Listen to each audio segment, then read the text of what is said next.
Hello everybody, how are you all doing? Welcome back to Man City Unplugged, your very own Man City fan channel. Quite a bit of information to run through today. A lot of news happening, especially in the last uh, 24 hours. Cucurella, Fabrizio Romano told he's going, and then Brighton come out and say no deal yet. But we knew that it was a matter of time before Chelsea wrapped up the deal. Lot of interesting things. And personally, for Cucurella, I actually thought that maybe City would go and uh, challenge Chelsea with another bid. There could be a tug of war. I know that in the past we have not gone into bidding wars with clubs and stuff like that. I know that, but see, Cucurella it seems at least now that's why I've always thought that hindsight is always better, but you can't make decisions in the hindsight, right? You should always make decisions in the present. So, uh, it seems as if that maybe Cucurella is a must. Otherwise, we might not be title winners this season and stuff like that. But then I would not blame you if you thought about Harry Maguire like that a few seasons ago, where when Vincent Kompany was played with injuries, Otamendi not so reliable, and you really thought that you either get Harry Maguire or your season would go burst. Maybe you would have thought about Fred in that way in the past. So, even in the past, it would seem like that was the important position you had to cover. But my God, this season, left. It just seems that left back may. I just look at Pep Guardiola's press conference today, and it just gives a sense that he is going to try out something new in that fullback position. He could maybe produce someone like a Fabian Delph or Zinchenko. Who could it be in this season's squad who could play at left back position? He hinted that Cancelo is our only left back with Josh Wilson as brand there, but there will be surprises. That's what he told in the press conference. Now I'm thinking, will it be Calvin Phillips who's the one who will now be converted to left back? I do not know. Absolutely do not know. But we will talk about that in length. The Cucurella thing and what do I think about as not competing for Chelsea? What is your reaction? What is the reaction of you guys about Cucurella thing? Bernardo Silva is interesting again with Barcelona circling. JSK says, hey JSK, how are you? The Premier League is almost about to kick off, right? Today night, the first match kicks off, and we are at West Ham away on Sunday. It's gonna be tough. JSK is about Bernardo Silva saga. Okay, if he's gone, no player is bigger than City. We have lost even greater players than him, but we didn't fall off. Exactly, JSK. Exactly the same point. That the same point. I've also read about Barcelona circling, and then I just made a note of it. It just came into my mind that Bernardo leaving, and I was like, no player is bigger than the club. The show must go on. In the past, we have lost exactly the same thing. Yes, spot on. You're spot on. That is what makes this fan base special, unique. That we are not hinged to one player. We just realize that the club is bigger than every player in the grand scheme of things. But again, Bas, could this transfer window actually end on a sour note for us? Just imagine Bernardo leaving. This is what Pep Guardiola said on Bernardo leaving. We want him to stay, and it's great for the locker room. But if he has to leave, it's football. We accept it and move on. So even when Pep Guardiola, no, I think actually the Bernardo Silva leaving is much more closer than we think. But Bernardo, it's two things. I'm feeling 50-50 on this. That Bernardo, Bernardo leaving. The fan base is actually divided on this. The fan base is like Bernardo leaving now, and they're telling Bernardo leaves now. Just write the title off to Liverpool. We are competing for Liverpool. It's almost 40-50% of a fan base is almost there, and the other 50% is like maybe Pep can work out some of his magic and things like that. But I think Bernardo leaving, should we replace him? That is the main question. Should we actually replace him this season? Or there are two questions for this Bernardo thing. Do you go for Lucas Paqueta now, 60-65 million, or do you wait for Jude Bellingham next season? Because Bernardo leaving means, last season, a few weeks back we were talking about, a few days back, that Bellingham to Liverpool is a much more closer possibility because of playing time. All of their midfielders are old, yet to replace Wijnaldum and all of that. I think if Bernardo leaves, that could be a possibility at City, that we could offer Bellingham assured playing time. But is, can we go a season without Bernardo Silva and win things? Can we win the title this season with only Calvin Phillips covering for Bernardo Silva, for example, with Jack Grealish playing there? Lots of questions unanswered. Just because people are acting like we are gonna fall apart if we lose Bernardo Silva. Exactly, just I know that Bernardo Silva has been great and stuff like that, but 2019 campaign, I think, right? 2018-19, we won the title there without Bernardo Silva having a good campaign. So, we have never been reliant on a single player to win us titles. It's always been a team effort, and maybe there could be a change of formation if Bernardo Silva leaves. Maybe Pep could go with two eights and two nines and two number tens, and pick Jack Grealish in the midfield. There are various combinations and permutations that are possible if Bernardo Silva leaves. Football kicks is more likely City either will go for Bellingham or Nkunku if Bernardo Silva leaves, or maybe Joao Felix will come. But football kicks, Bellingham is again one season. Are you willing to wait for another season? See, for me, I'm a bit scared. At least 10-15% of me is scared that 2019-20 campaign, guys, we won the title by single point the before campaign, right? And then in the next campaign, 2019-20, we lost Laporte, the entire defense collapsed, Liverpool won the league.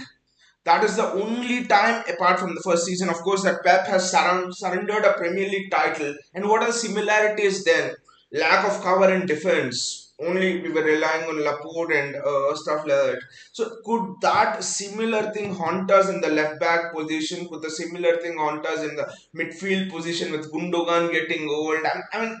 You know, on the outside again it looks like we have had a smooth transfer window. Hall and Alvarez, they have made so much in sales and stuff like that. But honestly, there are positions going into the fag end of this transfer window. I think we really need to fill in. It's not as smooth actually, because one injury, guys, and I think we are almost at dragging ourselves through one injury at left back, or one injury either to Walker or Cancelo, one more injury maybe to Stones. We are almost on the crossroads. It's interesting how Pep will manage this season, because it's a season like no other. So many games, World Cup coming. Okay, guys, I think it's the question here is, can Cancelo, Walker, and maybe a Wilson as brand carry us through the entire season, where you have non-stop games till the World Cup? Cancelo and Walker are going to the World Cup. Can they go to the World Cup, come back, and still start day in and day out, in the Champions League? Is it possible? See, that is the major question. That is the pivotal question here. Is it possible for them to play every game this season, including the World Cup games? The answer, unfortunately, is no, and that is where I'm like, okay, you didn't go for Cucurella, and I'll come back to Cucurella in a minute. But what is the alternative? What is the alternative to Cucurella there? Because the question simply is, if this was like any other previous season without the World Cup, maybe you could manage, but I don't know. This will be tough. JSK says, Jude, I will wait. One trophy less season won't harm. Again, that's a debate, JSK. Would you want to wait one trophy less season? That's again a call. Actually, if you ask me, maybe not. Maybe I would say maybe Lucas Paqueta right now. Uh, I know that it's in the spur of the moment and stuff, but Lucas Paqueta looks like a damn good player actually. The defensive. I know Jude Bellingham is right up there, but one whole season is actually a very big thing. Very, it's actually very long in football. So you could lose the momentum. It's actually a dangerous thing, you know. See, Arsenal have been telling this since the last 15 years. United have been waiting for this since the last 10, 12 years that one good player will come. Their transfer window, United's transfer window is a big example of how not to do transfers. They have been waiting and thinking that Frankie De Jong will come and solve all of our issues. So, so I don't think it's wise to um, let 1 year pass without winning silverware for a player. It could affect the team spirit and stuff like that. So, especially the winning mentality. I personally, if you ask me, maybe that's not a good idea, but it could be a good idea on the other side of the coin. If you think about what Jude Bellingham will bring, and you think that in the long term of things, Jude Bellingham offering us 5, 10 years, I mean 10 years at least. 1 year would not be a big, but for me the momentum is important. That winning culture. So I actually think that maybe bring in Lucas Paqueta now. JSK says, but best news is Pep has given hint he would stay longer at the club. Exactly, that's what Sampli was telling. That's what you can actually see on the screen. Football Critic says, I don't really get it. Are we doubting on our other players' abilities?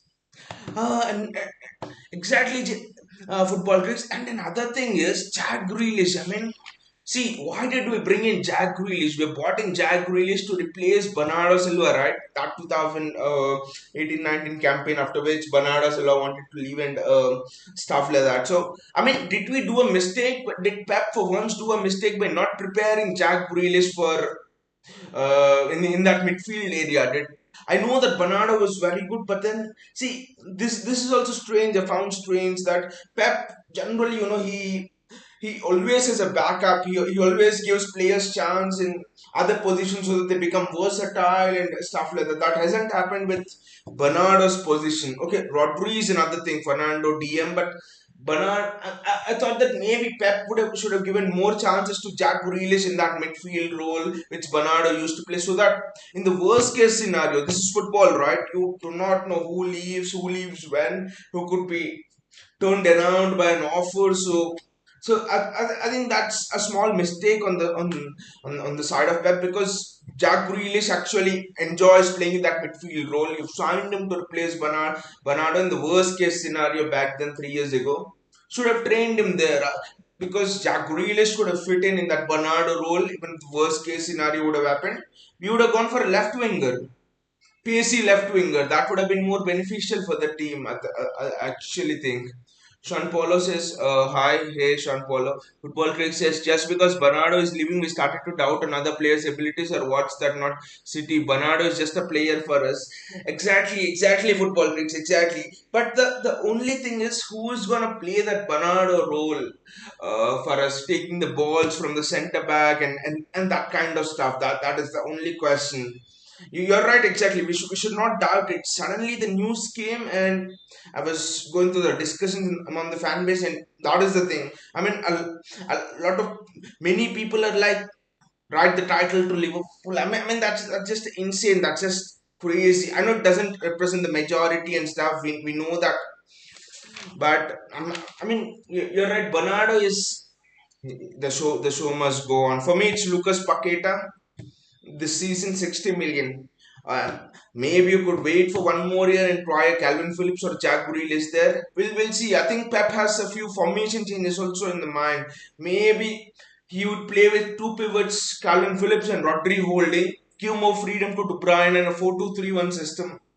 That could be the possibility now. See, Bernardo leaving, yes, it leaves a hole. See, if you're being really fair, finding a like to like replacement for Bernardo is almost nigh on impossible, right? Because he's one of the best DMs, but it doesn't mean that we go trophyless or we can't compete for trophies and stuff. But I do think that we can't play in a similar formation. You can't just play a box to box midfielder and in a Gundogan or a Jack Grealish there and say just to Bernardo's thing. That is not possible. So Bernardo leaving doesn't mean we don't compete for trophies now, but it also means that we need to go for a formation change.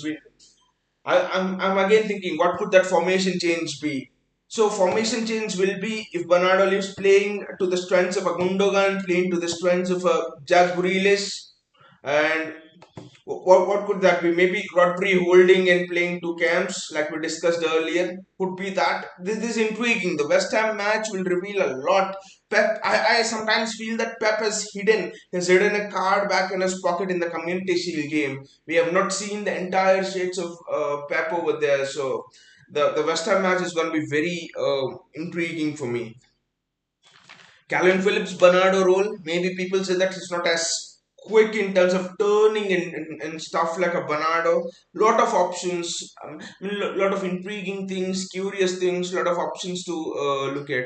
Football Crick says it's foreign for me. JSK says I'm by the way I'm no longer mad for losing Cuckoo because Brighton made Chelsea to bow to them and made them pay 65 million pounds, which is ridiculous.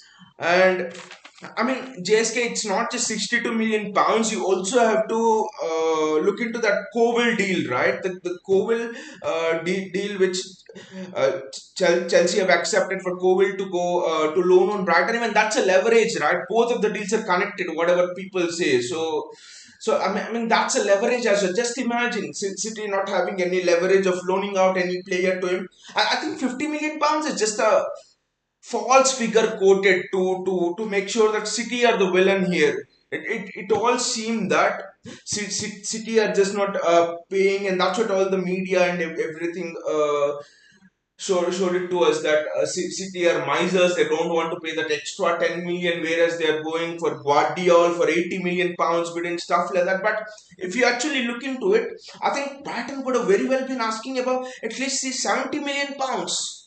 I mean, if that is the case, see, guys, history repeating itself. What has happened in the past? Harry Maguire, we missed out because they were asking for a higher price. It's not that I want Cucurella to fail or stuff like that at the other club. All the best to him, but kudos to our board for not bending down. 70 million, 80 million was nothing for us, right? 174 million pounds in player sales, but it's again. I think on this channel as well, a lot of you were telling that it's not about money for us. It's about the values. It's about what we stand for. We don't just splash money like that. So literally, Brighton wanted us to pay the same amount of money that we have paid for Haaland, for Cucurella. I think Cucurella right now is the most expensive left back. I think in the Premier League. So I mean, it's again you can see the double standards that are visible. Chelsea spent 55 million on Chilwell. Chelsea spent 65 million on Cucurella, two fullbacks. No one. Chelsea are almost spending 250 million pounds this season in transfers. They get all the targets. No one is telling anything. Everyone is like nothing. But if City do that, if City did that this summer, what would the media be like? City are ruining football. I mean, double standards again, double standards, guys. Pep was right. Pep was right in his press conference that the media is biased towards certain clubs. The Pep said that the media thinks only a certain clubs are allowed to spend money, and if the other clubs spend money, they've been touted as villains, and they don't have the privilege of spending money and all. Well, we have spent money and we have won things. We bloody are the champions, back to back twice in the last 5 years, and yet Chelsea have won nothing despite so many expensive windows and Timo Werner. The line of flops is continuing, and nothing. Double standards. It's a double whammy standards. Too many double standards. JSK says, by the way, I'm no longer mad for losing Cucurella because Brighton made Chelsea to bow to them and made them pay 65 million pounds, which is ridiculous. We've actually done that. Football pitches. I think it's high time that our academy players get chance to prove themselves. The conversation between McAtee and Pep was interesting on that matter. So James McAtee, as you all know, James McAtee's loan move to Sheffield United was confirmed. So the Athletic says that McAtee spoke to Pep before the going on to pre-season, and Pep told him that there are already five midfielders and it will be tough to get minutes. So I think that is another reason why we didn't see McAtee as much in the preseason. So I think Pep was honest with him, and McAtee left. Again, football tricks, academy players. I mean, how do you bring academy players into and give them playing time in a context where losing a single? I mean, how many games have Liverpool lost last season? One, two. 2019-20 they've lost one game and still they didn't win the title. See, this is another challenge, that how do you stay competitive and how do you bring in youth players? It's a puzzle that not many managers have cracked, because we're going against a juggernaut in Liverpool. Otherwise, I'm sure Pep would have given McAtee more chances. Romeo Lavia would not have gone into loan. Again, not a straightforward thing. The season seemed the most straightforward, with Haaland, Alvarez all coming in, 174 million pounds in sales, but it's seeming the most unstraightforward season now, with our youth whom we thought will push on this season more. So it's becoming apparently tougher and tougher. Football critics, we might try 4-4-2. That's not a bad call. Football critics, 4-4-2 as 4-4-2 could be there with. I mean, more than 4-4-2, I think maybe 4-4-1-1 could be interesting, especially with De Bruyne just playing in between on the shoulder of the striker, right? That is something which De Bruyne loves. And maybe a Haaland also loves as well, and that could actually be a pseudo representation of our false nine, because 4-4-1-1, you could say Haaland could maybe play a little bit more further up, and De Bruyne could be that sort of a false nine, and then we construct from De Bruyne to the striker, and back then that would be an interesting system. 4-4-2 also could be interesting with Julian Alvarez and Haaland playing there. But for that system, I actually think we need good fullbacks there. Cancelo, I mean, interesting to see which formation Pep tries out. Football Critics is what the criteria to bring back Zinchenko. We talked about the criteria, Football Critics. The criteria is bring back Mikel Arteta, and along with him will come Zinchenko and Aces. I think this could be actually another mistake which the club has made, that you let Zinchenko go without signing a replacement. Maybe they were ultra confident on Cucurella, which is again a lesson for our board to learn. It doesn't mean that you have been champion transfer windows and you don't learn anything. So I think Zinchenko, he should have stayed. I mean, we should not have sold him to Arsenal before getting a replacement for him. I mean, it's okay. Jesus, you have. I mean, I don't understand this thing. You have sold Jesus after securing Haaland, right? But I don't understand why we did the opposite with Zinchenko. You have sold Zinchenko when there was no need to sell. Money was not an issue. We were anyway generating very good this thing sales. And if Zinchenko was promised game time, Zinchenko was not set to leave. Zinchenko is not like I want to leave and stuff like that. Game time was the issue there. So I mean, it's strange. This Zinchenko transfer is also very strange for me. I'm not able to get the head and tail around it, because playing time was the reason why Zinchenko went. And right now we don't have any proper left back playing there. Walker is aged and he can't play anywhere. Cancelo, by the way, another problem, guys, with the Cancelo thing is unlocking that left hand side, freeing Jack Grealish again. In the Community Shield, especially, I think we've discussed on length as well. I think after the Community Shield match, that Cancelo was cutting inside, Grealish was cutting inside. Suddenly, there was no width on that left hand side. Preseason match, why did Jack Grealish excel so much? All of us were excited. Grealish is back, Jack is back. Wilson has ran set him free. So that's another issue. That's something which Zinchenko could have done. So I mean, this Zinchenko transfer, it didn't look as bad, but now it actually seems that maybe this might be a mistake actually if we don't get in anyone. JSK says, by the way, once Haaland gets on, I don't think we will feel difficulty to compete for the title. It's just a matter of time, JSK. The Haaland machine will start purring. He's hurt. You can see in his eyes. You can see that feeling in Haaland's eyes actually, that he wants to destroy defenders. People say that the Community Shield match, it's again media bias, that the match wasn't as bad as people think against Liverpool. There was a run which Haaland made in the channel between Van Dijk and Robertson. He leant onto Robertson with his shoulder like this and got a shot away. That was just like, wow. No, I mean, not many strikers get into that channel between Van Dijk and Robertson, right? On that left hand side. That's like, the God channel. Both are excellent defenders. So when I mean Haaland made many excellent runs.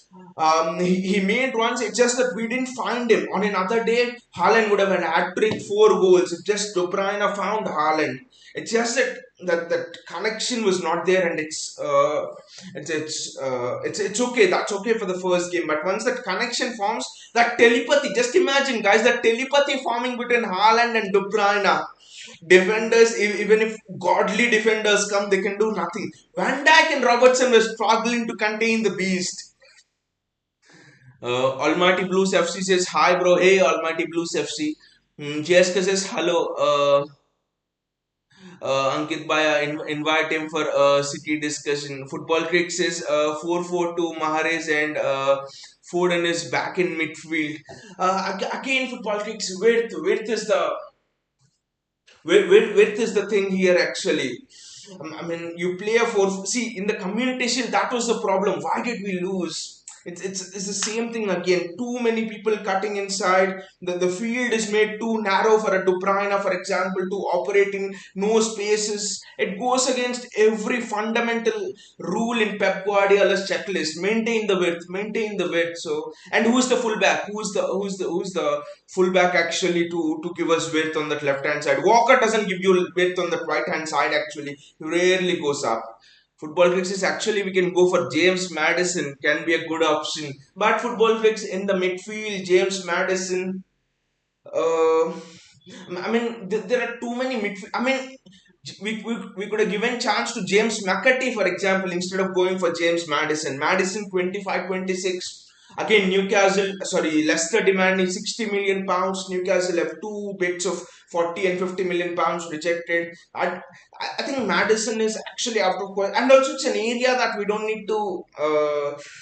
Stock up. We have Oscar Bob, we have James McAtee coming through. So, this statement that when Pep says that five midfielders and it will be tough to give you minutes to McAtee, it just actually tells you that midfield will not be the priority right now at least. Almighty Blues FC says only one more, only more than Mendy, Walker, Danilo, etc. Man City has changed this strategy after being warned of a ban. That was double standards, bro. To be honest, but you look at what has happened to Mendy. Has not worked. We have not played a left with a left back since Pep has actually come. Danilo, Cancelo. I mean, we exchanged Danilo and Cancelo. And Cancelo is the world's best fullback, almost in the top three right now. And Kyle Walker's been good business for us. So it's not that we have had a stockpile of fullbacks. Whereas you look at Chelsea, Reece James, Chilwell, Cucurella. I mean, not just here, but in other positions as well, right? Lukaku is a big example. I mean, I'm not arguing, telling that Chelsea's transfer policy is wrong or something like that. It's the way they go about the business. They won titles. But Lukaku, 100 million pounds, you bought him, sent him on a loan. No one blinks an eyelid, right? If City had done that, if City had signed a player for 70, 80 million pounds, 90 million pounds, if City sent Jack Grealish back on loan to Aston Villa, the English media will be going crazy, will be going berserk. It's not the fault of Chelsea Football Club or Liverpool or someone. I'm just blaming it on the media for the bias for the double thing. That's it.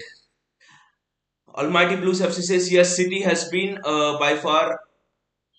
We'll just go back to that comment. Yes, Almighty Blue FC says yes, City has been by far the best, but we were in a transfer ban for 1 year and won our fourth European major European trophy the following season. That the Champions League final, Almighty Blues FC, just don't remind me about that. Still get sad seeing how we lost it again. Lack of a fullback cost us. And I know actually that you were in a transfer ban. I mean, I'm I'm actually not criticizing your transfer policy and all, but it's not just Chelsea again. United, for example, this is far more worse. If you see the numbers they've spent, for example, in return for nothing, and they say it's our privilege to spend money. That is where it hurts me. How can a media outlet say that, or how can the pundit say that it's privilege for United to spend money, whereas it's not a privilege for City to spend money, for example, when we have been winning things. So From the Chelsea point of view, they have been doing that consistently, right? Bringing in right from when Abramovich took over, bringing in players at high cost. So it's not about Chelsea here, but it's more about those traditional big clubs like the United, the media buyers, and stuff like that. Actually, Almighty Blues FC says that anyway. All the best, bro. Hey, all the best, Almighty Blues FC. Football fixes Ankit Baya, is that really you? Uh, Almighty Blues FC says, huh? Football Fix says, welcome to Man City fan base. Yeah, Almighty Blues FC, very welcome to Man City fan base, and good discussion actually, seeing that fullback thing. And actually, we are a little bit more, I'm a bit more angrier because I mean, you should also be more angry in Barcelona. We are a bit more angry because Cucurella, and we're all thinking that leading up to today, we have been thinking that Cucurella is ours, and what number Cucurella should wear, how will he fit to this system. Cucurella will unlock that left hand side, and all of those things. And suddenly, when we have not got that, we're like, where should we shift the blame? But honestly, 62 million pounds. But don't you think that you overpaid for Cucurella? That's the only question I want to ask you. Don't you think that you guys overpaid for Cucurella? Vinay says, I'm afraid with too many changes, especially with heart of midfield, Silva, don't think Matthews Nunes or Paqueta will adapt to Pep system in one go. Matthews Nunes definitely would not have adapted to Pep system, Vinay, because Matthews Nunes we were looking at him replacing Fernandinho actually. So Matthews Nunes is definitely is more of a Fernandinho sort of a player. Interceptions, defensive, can go on that run. It was, I mean, Pep said, I think that it's almost like a toss up between a Matthews Nunes and a Calvin Phillips. It was close, but we went for Calvin Phillips because he had more of an experience and things like that actually. So it was never Matthews Nunes to replace Bernardo Silva. Lucas Paqueta is interesting because you see his style of play, it's almost similar to Bernardo Silva. He's Brazilian, so it's more action packed, it's more dynamic and stuff like that. I mean, dynamic in the sense that when Bernardo Silva dribbles, it doesn't seem as stylish, but when Paqueta dribbles, it's Brazilian, you see that flair. That's the only thing. But I do think that both are effective, and 65 million for Paqueta, 65 million pounds is not going to come cheap. I mean, there's another school of thought that maybe that uh, maybe City are saving for Lucas Paqueta. City are saving for replacing Bernardo Silva. That is why we didn't go all out for Marc Cucurella. Maybe that's another school of thought because would you rather go into the season without a left back or without a replacement for Bernardo Silva? Big question, right? For me, the answer is simple. You go into the season without a left back because it's very much possible that Pep could play a three at the back. I know Laporte is injured, but three at the back, and then you could play wing backs there. Foden as a wing back, and I mean Cancelo as another wing back. Walker in a three at the back center back system. I think there are alternatives actually to work around this system without a left back, natural left back. But there's no workaround without a midfielder of Bernardo Silva's ilk. So I think the question in this transfer window right now is left back or Bernardo Silva's replacement. I think they'll pay that 65 million pounds for Lucas Paqueta if Bernardo Silva leaves. Because whatever system I can conceive of, whatever system I can think of, and Bernardo Silva, I mean, that position is coming to me as the one which is almost irreplaceable. So rather than a fullback, and we have to remember that we have won titles in the last 5 years without a natural fullback. Fabian Delph. Who thought that Fabian Delph could be a fullback? Zinchenko. So maybe Calvin Phillips can play there. We do not know. So again interesting things. Almighty Blues FC says, haha, no way a Man City fan by, but fan and wanted to hear. Chalo, carry on. Good luck again. Thank you, Almighty Blues FC, and good luck to you as well. Football Kick says, yeah, I know you can, at the rate of Almighty Blues FC, yeah, I know you can join our discussion as well, sir. Exactly, Almighty Blues FC. Everyone's welcome here. So, as long as we have a very good discussion, fair discussion, everyone's welcome here. Yes.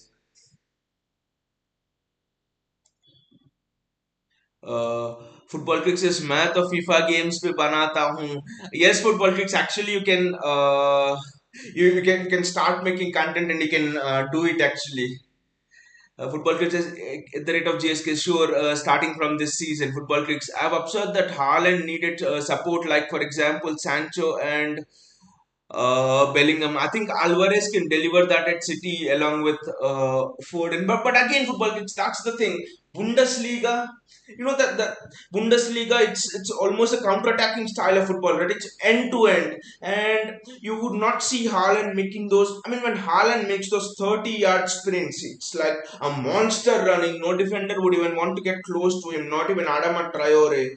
So you would not see those kind of a things at City. You would not see those kind of a things in the Premier League. It's Premier League is not end to end tight defenses. It will be more tactical in the midfield. So I mean, a lot of smaller aspects for Haaland to adapt into. So Jadon Sancho, I mean, that link up will not be as easy in the Premier League like it seemed in the Bundesliga. See, I know Sancho played in a deteriorated United squad and stuff like that, you could say, but Sancho struggled in the Premier League first season. He literally struggled in a counter-attacking team. Ole's team was a counter-attacking team initially for Sancho. So I would not pick too much into what Sancho did in the Bundesliga, because in the past we have had Henrik Mkhitaryan, right? Henrik Mkhitaryan came to United, who had the best assist record in Europe. When he came to United, flopped in the Premier League. So can't say that things that worked in the Bundesliga will work in the Premier League. But I expect Haaland to.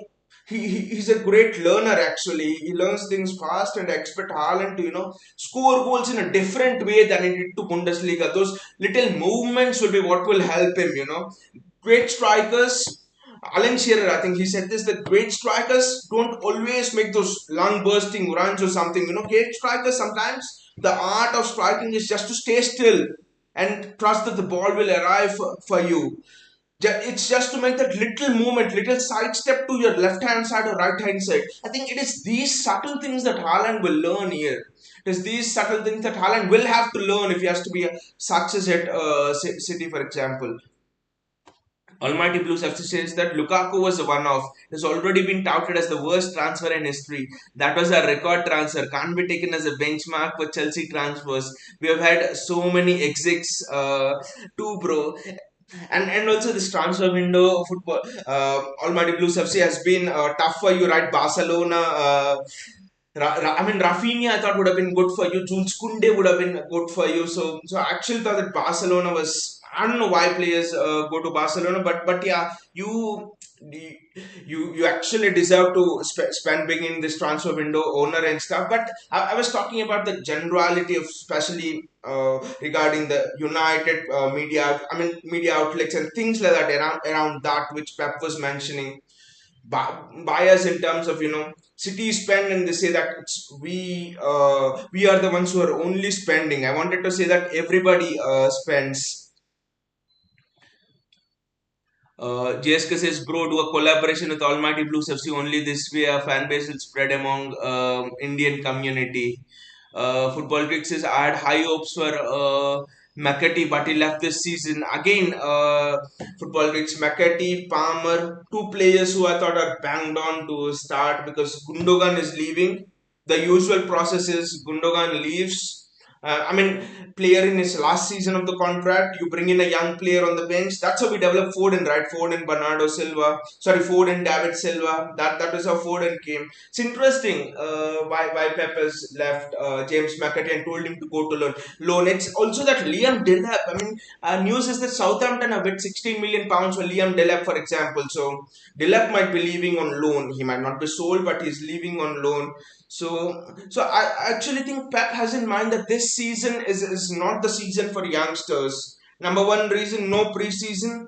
Maybe he thinks World Cup year, and that's why he had to take that call of having having a lot of preseason games or no. So I think this season Pep realizes that it is unique and unlike any other season, and he's taken the call that maybe this is not for youngsters. From next season again, we would see it continue that tradition of bringing in youngsters. Maybe this season only Cole Palmer will start, because Riyad Mahrez can't play every game. Almighty Blue FC says, yes, 100%. We overpaid, but market is milking the Chelsea situation, bro. After Pasa, we had to give extra to buy such a player. Hopefully, he'll be fire. Cucurella is will be fire actually, and that's another point. Good point you made, Almighty Blues FC. Everyone knows that Chelsea are in a desperate situation actually. Brighton, we were in a desperate situation, and also another thing is the other side of the story for me is. Chilwell was injured, right? Last season, I was actually worried that you guys would compete with us for the title. I was literally watching some of Chelsea matches, hoping that when will they drop points, when will they drop points, and stuff. So I mean, fullbacks injured was what tarnished your season last time. So I actually think that it's a shrewd signing. Well, you overpaid right now, but it could be worth it. It could be worth it. Cucurella thing. And another interesting thing about the Cucurella thing is he could play in that left centre back position as well.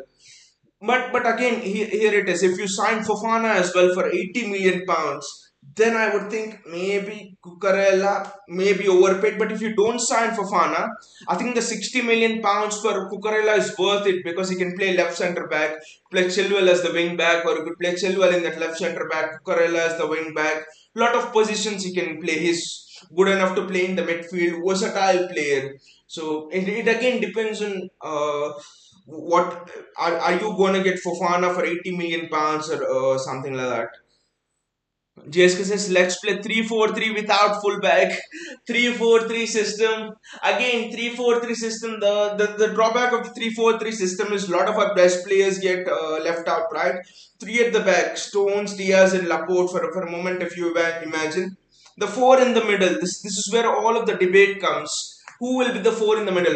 Rodri, and then you have to play a Bernardo Silva there if he doesn't leave, or a Calvin Phillips. So Kevin, so how do you accommodate all of these players? Mahrez, Kevin De Bruyne, Grealish, Ford, and Haaland, Alvarez, and that is suddenly the problem with the 3-4-3 system.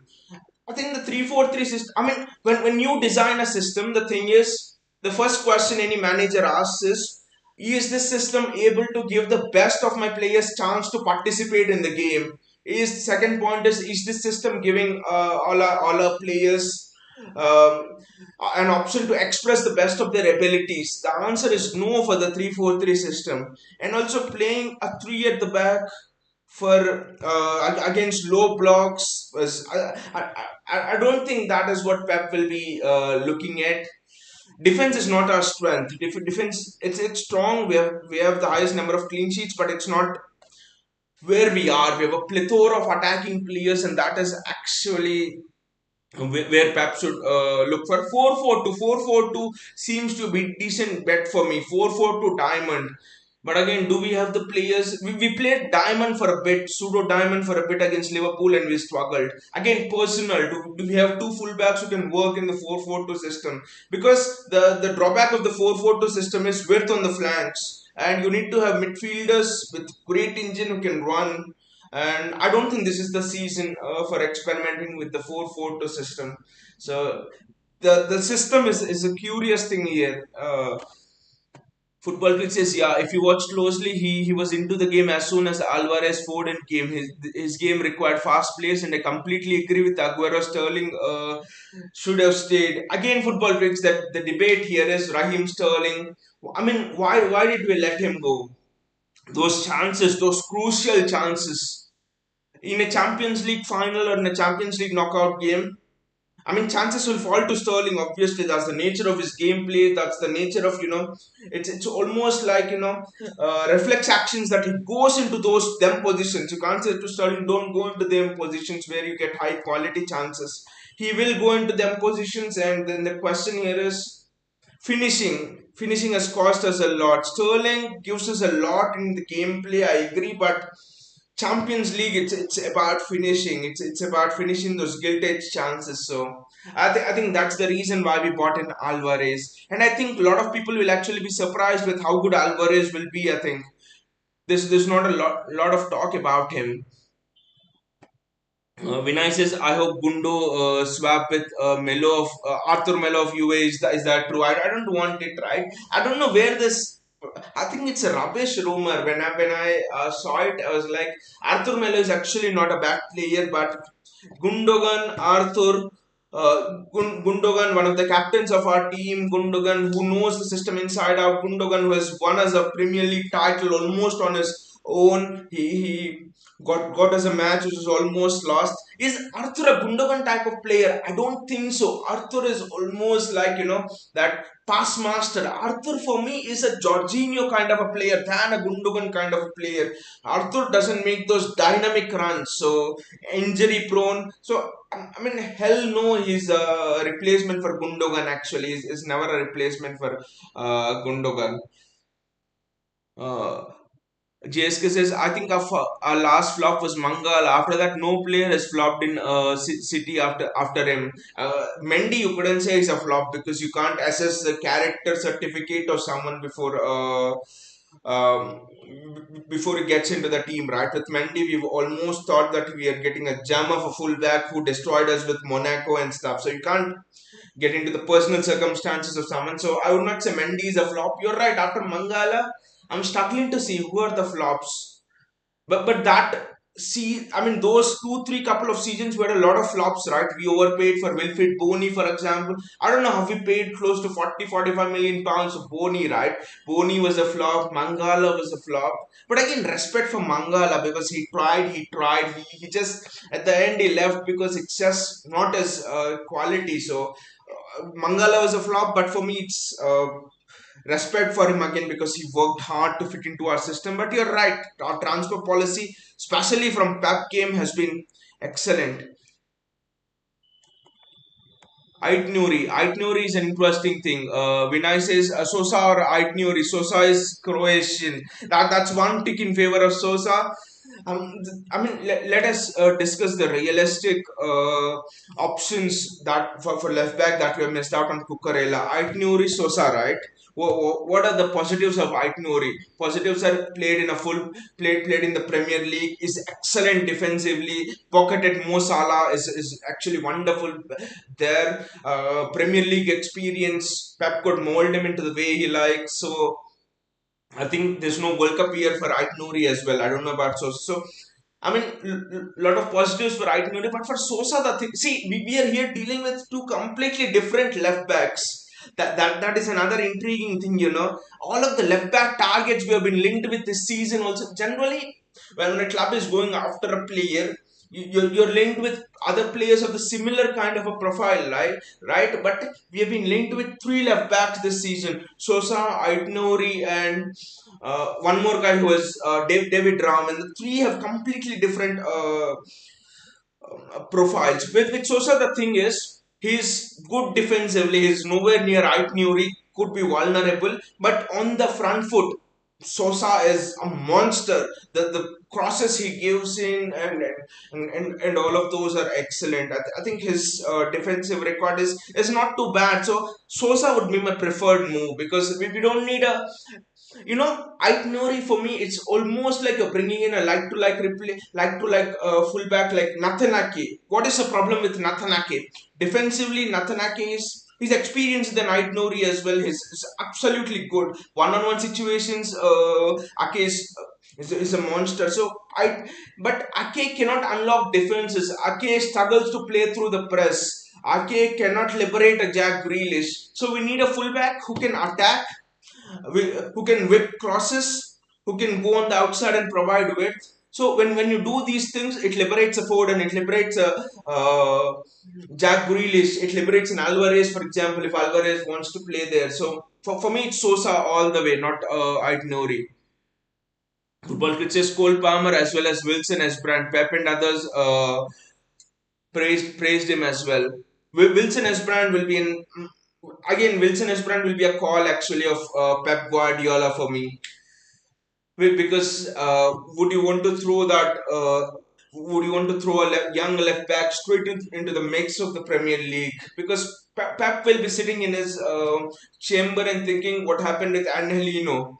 He threw Angelino directly into the deep end. Didn't work out for him. So there are pros and cons, but Wilson as friend. Uh, Against West Ham, actually, I would want to see Cancelo start on the right and Wilson as brand on the left. And other school of thought for me says that if you do not give experience to players, to young players, how will they develop? You can't just keep on protecting them like they're in a showcase, right? Showcase in a shop and things like that. So you're right, actually. Cole Palmer and Wilson as brand. And another thing, football freaks. I think you also mentioned it actually a few days back that left footers, Cole Palmer left footer, Riyad Mahrez left footer, Haaland left footer, Grealish left footer. Sorry, Grealish is right. Foden left footer. So suddenly you have four left footers on the wings. Only Julian Alvarez is the one apart from Jack Grealish who's a right footer. So that is another thing which reiterates the point that Wilson as Blanc should start to actually provide that width. Football Geeks says for four in the middle you require two DMs. Exactly, Football Geeks. That's why Rodri, Calvin Phillips in a 3-4-3 or a 4-4-2, right? Calvin Phillips, Rodri, and 3-4-3. Let us imagine Calvin Phillips, Rodri in the middle, and Cancelo and a Walker. Suddenly, where will you play your other midfield talents? Gundogan, it's not gonna work out. Three at the back is not gonna work out, at least now.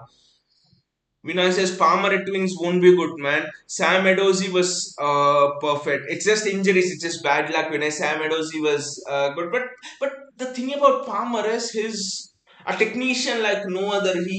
I mean, he's better than Jack Grealish in terms of containing the ball in small spaces. So that is where Palmer could be useful. For me, Palmer is the perfect Mahrez replacement. Actually, he can cut in. He can his decision making is better than Riyad Mahrez actually in terms of when to let go of the ball. Mahrez for me still to the liking of Pep keeps the ball a little bit more, not as much of as Jack Grealish, but a little bit more. So Palmer could be the best replacement. Vinay says Alvarez is so quick. Pep must play him at wings with Haaland as striker. Hope Haaland learns to press hard. Haaland learning to press is very important. Why did we again Liverpool game? I saw a bit of a tactical analysis thing on one of the YouTube videos, and the thing was when the first 5 minutes we were very good, but the moment Haaland stopped to press, that I mean, Haaland stopped to press full flex. That was when when the problem came. We might not be facing that problem day in and day out because not many teams would come at us like Liverpool. But Haaland pressing is actually interesting. Yes, because there's no need, Arthur, that Barca reject exactly. We don't need to have any. I mean, injury prone. I don't even see how could a journalist, pick up and write this news that Arthur and Gundogan swapped. It doesn't even make sense. Doesn't even make sense. And these people do those things for a living, do journalism for a living, and I'm just stunned how they come up with these pieces of news which without even referring to any other sources or reports, you could straight away say, well, that's a load of crap. Who writes these? Football critics, if we had, why can't we go for Sunny now? Sunny can play as a wing. Oh, football tricks again taking me down the memory lanes. Leroy Sunny. Uh, I would love us to go back for him, but again, I think the Sunny chapter is actually over. Unfortunately, Sunny, I don't think he would want to leave Bayern now because German, he's now looking to adjust into that Bayern setup. The deal would be complicated. The deal would be very complicated. But if there is a chance, I'm sure Pep will accept Sané in a heartbeat. Sané into this team, and suddenly you don't even need a left back. Cancelo can play there, right? Sané can do everything, maintain width, he can cut inside. Vinay says, what's happening with both? This window is going from good to bad. Vinay, it seems it's going from good to bad actually, but is it actually going to that bad? See, let us go into the sequence of events. What has happened? We didn't get Cucurella, right? And suddenly everyone's telling that the window is going bad for City. There have been a couple of articles I've seen in couple of things like the Athletic as well, Goal as well, Goal.com as well, that not signing Cucurella could mean a disaster. The title of the article was City might regret for ages not signing Cucurella and things like that. People are suddenly thinking that not signing this Cucurella thing is that we are not going to win the Premier League title for the next 10 years or so. But if you look at it, 62 million pounds, and without the COVID deal, it could potentially go up to 70 million pounds. Was it worth spending on Cucurella? money is not an issue here. Was it worth spending on Cucurella? Or would you maybe go in for a Guardiola next summer for 85 million pounds? 15 million pounds more for a player who's 5 years younger, for a player whose ceiling is much more higher than Cucurella, for a player who will have more time to develop under Pep Guardiola. See, getting in a top-rated player at 19 is different from getting in a player like Cucurella at 23, 24.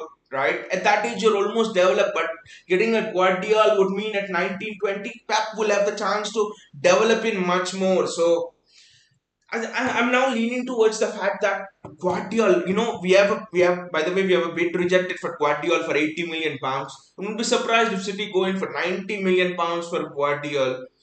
Again, I want City to get Guardiola this summer. The deal would be difficult, I know, but it's we would get cover at left centre back, and it would send out a message that value is what we are pursuing as City. It's not about money. It's not about paying as much as the other club demands. So will be an interesting and another thing is Cucurella has had one good season in the Premier League, right? Is it worth paying 62 million pounds for having one good season?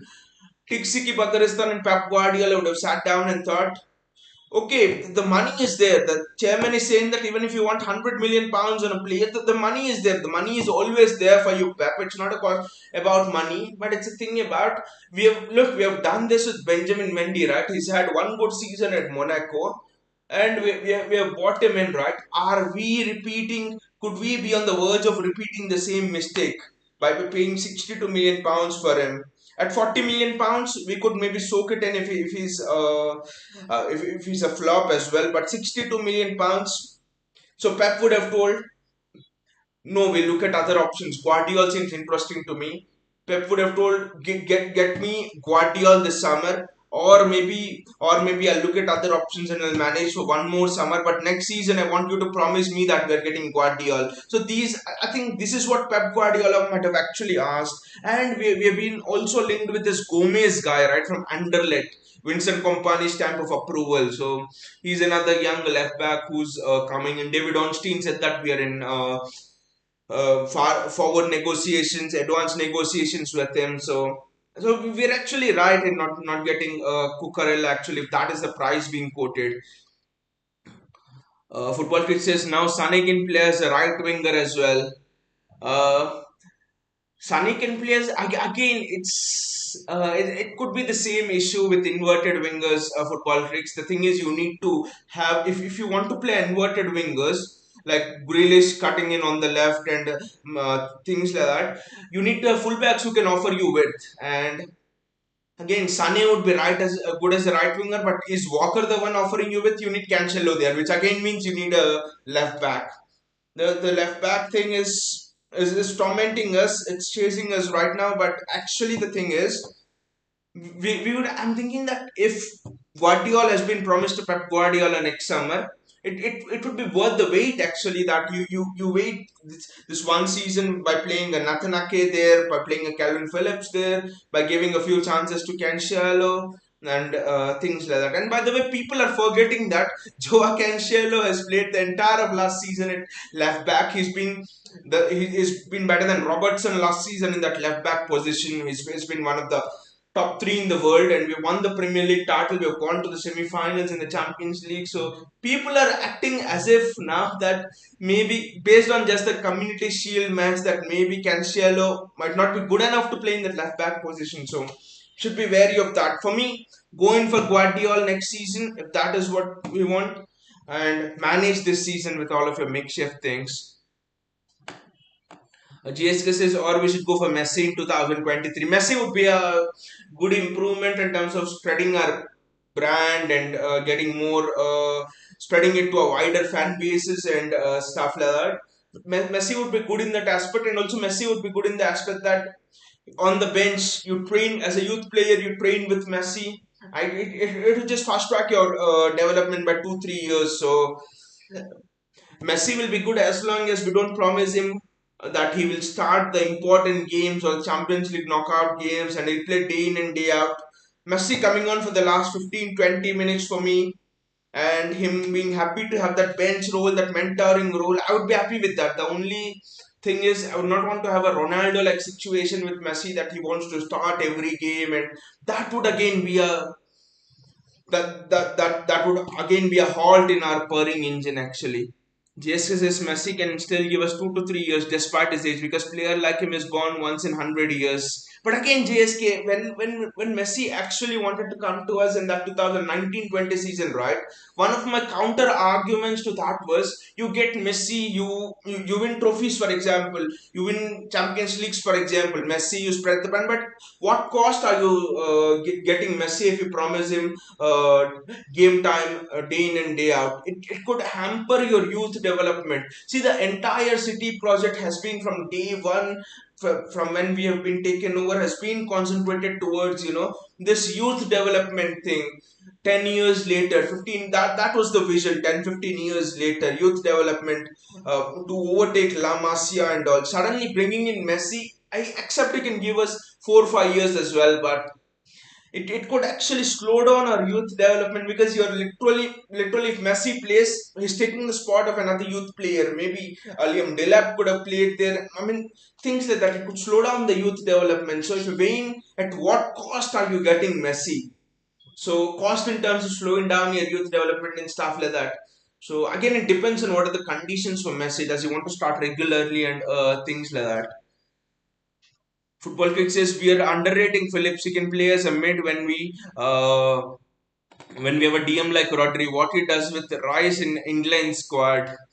But the only thing football tricks with Calvin Phillips is people are not convinced about his ability to get out of tight situations. That's the only thing. Because what Bernardo Silva does is press tight situations. He always gets us out of the corner, dribbles, and that is people say that Calvin Phillips is a little bit late in terms of turning and things like that. Actually, so that is actually the one thing I'm concerned of. If Calvin Phillips, if maybe Pep Guardiola has seen in training that Calvin Phillips can do that role, and also another thing. I think we should start training Jack Grealish for that midfield role. We should give him a few minutes here and there in that midfield role, maybe in the 60th minute when the match is won, for example. Give Jack Grealish minutes in that role. Because if Jack Grealish can learn to play in that position, if Jack Grealish can become a bit more quicker and sharper in his decision making in terms of estimating where the player is in his mind, I think Grealish would actually be a much better fit there. And we have to understand that Jack Grealish absolutely loves playing in that position, in the midfield position. He loves to run into lush green spaces ahead of him, has the technique to beat players. The only thing is defensively, how sound is Jack Grealish? Can he work his socks off playing in that midfield role? Those one, two questions, I think. Otherwise, Grealish, this could be the year which could be the breakthrough for Grealish in the midfield position. I think that could be the position actually. Or do you guys also think that Pep could replicate what he did with the David Silva and Kevin De Bruyne in that 2017 season, right? 2018 season when he played Silva and De Bruyne in those two camps, two attacking midfield roles with Fernandinho holding. Is Rodri good enough to hold on his own with playing two attacking midfielders? We could play De Bruyne and Jack Grealish in those attacking midfield roles then. That could be another interesting option. My only question is Rodri as dynamic as Fernandinho? Calvin Phillips certainly is as dynamic as Fernandinho. Maybe whenever Pep wants to play that two attacking midfield roles, he plays a Calvin Phillips in place of Rodri. Maybe that could also be the equation. A lot of intrigue about the small technical things. Today in training, a couple of videos put out by City, we have seen that Pep was having long chats with Haaland, long chat with Alvarez, especially the attacking players Haaland and Alvarez. Maybe we could be seeing a 4-4-2 system. You never know. Football critics have seen Phillips passing at least. It's even better than Bernardo, especially longer range passing or through balls. Yeah, at least he also played in that DM role, right? He was holding on his own. The long range passing of Calvin Phillips has never been in doubt for me. It's just about those short passes, those short 1-2s to get out of those positions. That is actually that's actually the thing that bit concerns me about Calvin Phillips actually. But if his passing is very good, like football quick says, then I do think that Pep can start prime in that Bernardo role. JSK says he has more chance of going in the midfield than going back to Barca after the disrespect, going in MLS than going back to Barca after the disrespect Barca gave him. JSK says, they say that love makes you forget things. So Messi has probably been in love with Barca so much that he will forget things, forget those things which Barca did to him. That's what. Because the thing is, he's not being loved at Paris Saint-Germain as well, right? Okay, if Messi would have come to City, Pep, that the love on him would have been enormous, right? Then I would not have seen Messi go anywhere else. Messi go to Barca again. But Messi is not feeling loved at PSG. Messi suddenly is feeling that PSG is a group of selfish individuals who have their own interests above anything else. So so it's almost like if you compare the insult of Barca and what is happening at PSG, maybe Pep thinks that, sorry, Messi thinks that it's better to go back to Barca than stay at PSG actually, because he's being silently insulted at PSG actually. No one's passing to him, they don't have a structure of playing football. Mbappe is made the. See, imagine you're Lionel Messi, you're sitting in a PSG dressing room and you have Kylian Mbappe who's 22, 23 years who is a transfer director walking into the dressing room. What do you feel? You're Messi who has won Ballon d'Ors, who has won everything that a football player could win. You're the greatest football player the world has ever seen. So, I mean, what would you be thinking of Messi? That's an even greater insult than what Barca did to him. So, I mean, I love Messi, and it's unfortunate what has happened with him, the way he's been insulted quietly even in PSG as well. So I think in this situation, Messi could go back to Barca than stay at PSG. Vinay says, did you know Haaland is growing day by day? Man will become giant in dangers for defender. Van Dijk already knows this. And that one incident, Vinay, was enough for me that he got into that channel between Van Dijk and Robertson. He thrusted Van Dijk off. He leant into Robertson and he got a shot off. Tell me which striker in world football, not even Lewandowski or Benzema, which striker could get in between Van Dijk and Robertson, have a physical battle with them and fend both off and get a shot on. Erling Haaland will destroy defenders. He almost destroyed that Liverpool defense. It's just that we didn't get that final ball right. On another day, he could have easily had a hat trick. I'm very excited. I can't wait to see him against West Ham actually. Football critics Phillips is regarded as the Yorkshire Pearl. That is interesting, football critics. I actually didn't know that. Yorkshire Pearl. That's very interesting. That's absolutely interesting.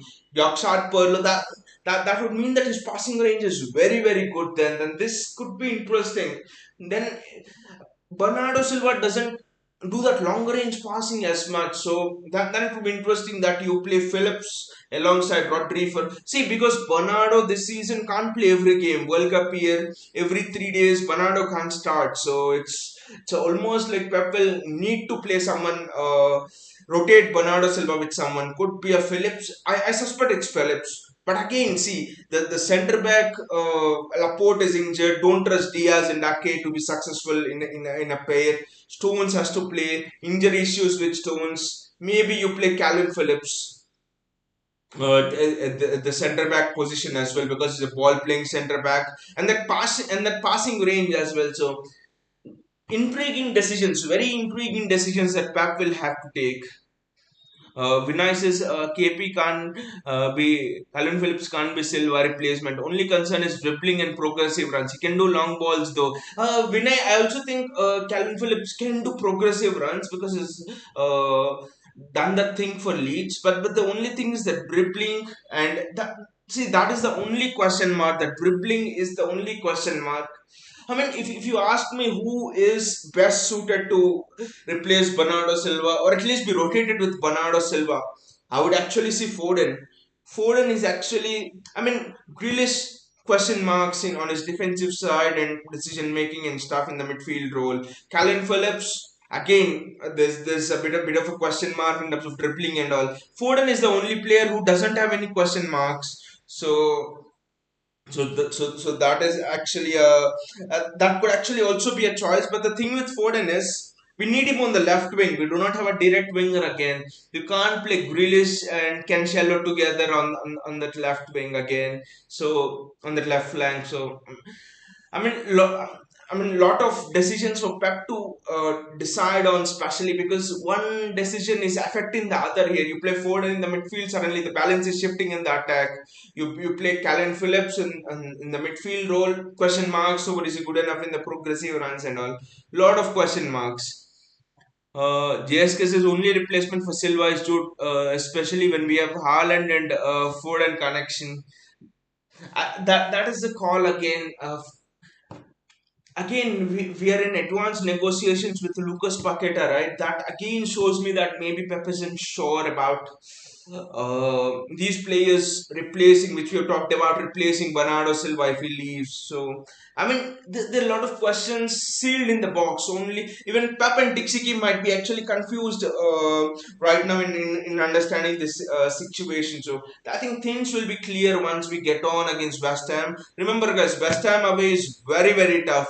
Liverpool have lost there, I think, last season. In the previous campaigns, Liverpool have dropped a lot of points in this game, West Ham away. So West Ham away will be very, very, very intriguing. If we can get through this game with all of the points, it will be a major, major boost actually, because I expect Chelsea, Spurs, and even Liverpool to drop points, at least have draws in that West Ham game. West Ham are a very, very tough opponent.